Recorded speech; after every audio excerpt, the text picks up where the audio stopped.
Lengxelo isukela kwibholo leeTender zezixhobo zokuzikhusela iiPPE ngelasemzini yaye ibandakanya amalungu aphezulu e-ANC eGauteng naquka umphathiswa wezempilo kweliphondo uGqirha Bandile Masuku, unkosikazi wakhe uLoyiso Masuku kwakunye nalowo usisithethi sikamongameli unkosikazi Khusela Diko.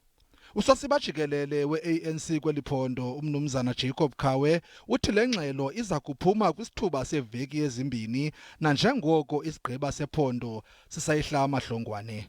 The report would only be ready in the next 2 weeks because there are certain gaps that needs to be dealt with to ensure that we release a proper, clear report to the people of Gauteng.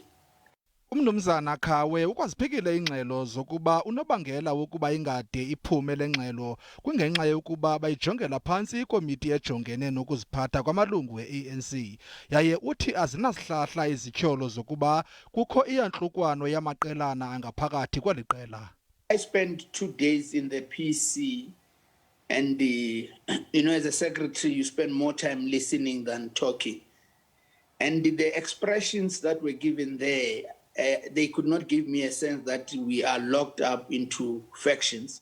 Umhlalutyi wezopolitiko umnumzana Raf Mathekga uyaphikisana noku. It is so deep that I think the commitment that people have to factionalism is beyond the commitment that they have to the ANC itself. This is just how the ANC find itself, and I don't see them rescuing themselves out of this sakina.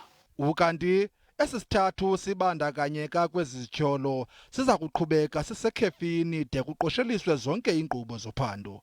Isigqeba esiphezulu seANC eGauteng kulindeleke sidibane kwakhona ngomhla wesi-3 kuOktobha ukunika umkhombandlela ngalo mba.